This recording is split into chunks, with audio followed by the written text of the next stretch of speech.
Hello friends, welcome back to my channel. അപ്പോൾ ഇന്ന് ഞാൻ വന്നിട്ടുള്ളത് ഒരു പുതുപുത്തൻ സ്നാക്കിൻ്റെ റെസിപ്പിയുമായിട്ടാണ്. നല്ലൊരു അടിപൊളി ഈവനിങ് സ്നാക്കാണ്.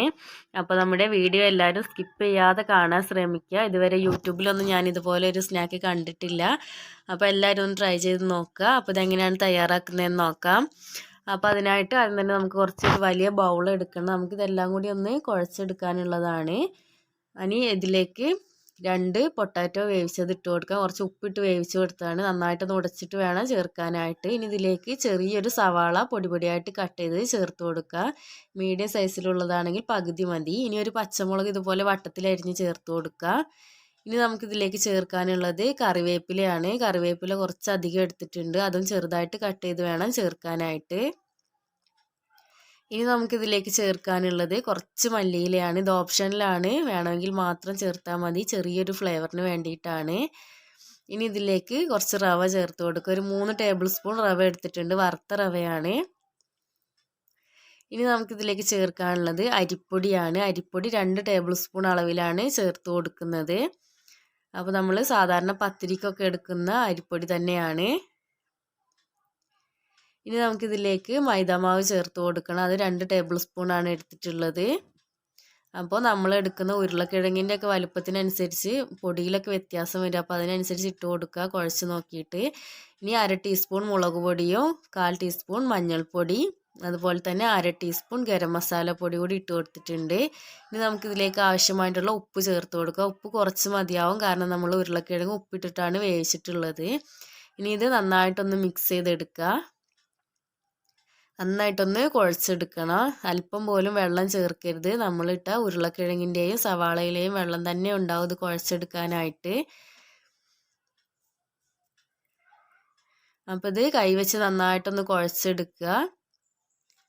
കുഴച്ചെടുക്കുമ്പോൾ നമുക്കിതുപോലെ ഒന്ന് ഉരുട്ടിയെടുക്കാൻ പാകത്തിനായി കിട്ടും. ഇല്ലാന്നുണ്ടെങ്കിൽ നമുക്ക് കുറച്ചുകൂടി പൊടി ഇട്ട് കൊടുക്കുക. റവയോ മൈദയോ ഏത് വേണമെങ്കിലും ഇട്ട് കൊടുക്കുക. ഇനി ഇതുപോലെ ഒരു കോഴിമുട്ട പുഴുങ്ങിയത് ചെറുതായിട്ട് ഗ്രേറ്റ് ചെയ്ത് ചേർത്ത് കൊടുക്കുക.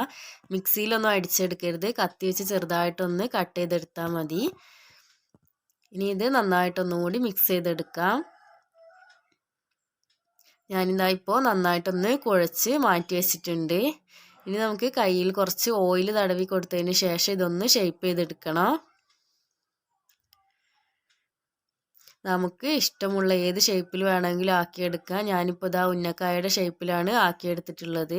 പിന്നെ ഒരുപാട് വലുപ്പത്തിൽ ആക്കിയെടുക്കരുത്, അപ്പോൾ നമുക്ക് ഉൾഭാഗം വെന്ത് കിട്ടാനായിട്ട് ഭയങ്കര പാടായിരിക്കും.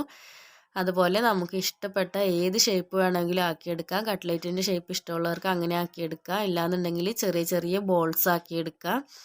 ഇല്ലാന്നുണ്ടെങ്കിൽ ഇതുപോലെ തന്നെ ഉന്നക്കായയുടെ ഷേപ്പിലും ആക്കിയെടുക്കാവുന്നതാണ്. അപ്പോൾ ഞാനിതാ മുഴുവനായിട്ട് ഇതുപോലെ ഉന്നക്കായയുടെ ഷേപ്പാക്കി എടുത്തിട്ടുണ്ട്. ഇനി നമുക്കിതൊന്ന് ഫ്രൈ ചെയ്തെടുക്കാം. അപ്പോൾ എണ്ണയിലേക്ക് ഇട്ട് കൊടുക്കുന്ന ഭാഗം റെക്കോർഡായിട്ടില്ല. വളരെ കുറച്ച് മാത്രം ഓയിൽ മതി. നമ്മൾ കട്ട്ലേറ്റൊക്കെ ഫ്രൈ ചെയ്യുന്ന അത്രയും ഓയിൽ മാത്രം മതി. ഹൈ ഫ്ലെയിമിലിട്ട് ഓയിൽ നന്നായിട്ടൊന്ന് ചൂടാക്കിയെടുക്കുക. ശേഷം ലോ ഫ്ലെയിമിലേക്ക് മാറ്റിയിട്ട് തന്നെ ഇതൊന്ന് ഫ്രൈ ചെയ്തെടുക്കണം. എങ്കിലേ നന്നായിട്ടൊന്ന് വെന്ത് കിട്ടുള്ളൂ. ഇനി നമുക്കിത് തിരിച്ചു മറിച്ച് വിട്ടിട്ട് എല്ലാ ഭാഗവും ഒന്ന് ഫ്രൈ ചെയ്തെടുക്കാം. ഇതിപ്പോൾ നന്നായിട്ടൊന്ന് ഫ്രൈ ആയി വന്നിട്ടുണ്ട്. ഉൾഭാഗമൊക്കെ നന്നായിട്ടൊന്ന് വെന്ത് വന്നിട്ടുണ്ട്. ഇനി നമുക്കിതൊന്ന് കോരിയെടുക്കാം. കോരിയെടുക്കുന്ന സമയത്ത് ഹൈ ഫ്ലെയിമിലിട്ടിട്ട് വേണം കോരിയെടുക്കാനായിട്ട്. ഇല്ലയെന്നുണ്ടെങ്കിൽ എണ്ണ കുടിക്കാനായിട്ട് ചാൻസ് ഉണ്ട്. അത് ഏത് സ്നാക്കാണെങ്കിലും ഇങ്ങനെ തന്നെ ചെയ്താൽ മതി. ഇത് നമുക്ക് അല്പം പോലും എണ്ണയൊന്നും കുടിക്കാതെ ഇതിങ്ങനെ കിട്ടിയിട്ടുണ്ട്.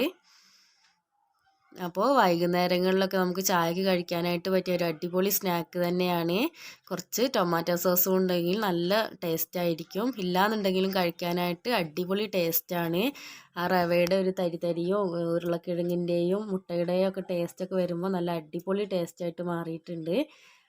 അപ്പോൾ എല്ലാവരും ഒന്ന് ട്രൈ ചെയ്ത് നോക്കുക. നമ്മുടെ വീഡിയോ ഇഷ്ടപ്പെടുകയാണെങ്കിൽ ലൈക്ക് ചെയ്യാനും ഷെയർ ചെയ്യാനൊന്നും മറക്കരുത്. വീഡിയോയുടെ അഭിപ്രായം എന്താണെങ്കിലും എന്നെ കമൻറ്റിലൂടെ അറിയിക്കുക. സബ്സ്ക്രൈബ് ചെയ്യാതെ കാണുന്ന കൂട്ടുകാരുണ്ടെങ്കിൽ ഒന്ന് സബ്സ്ക്രൈബ് ചെയ്യുക. അപ്പോൾ നമുക്ക് മറ്റൊരു അടിപൊളി റെസിപ്പിയുമായിട്ട് വീണ്ടും കാണാം. താങ്ക്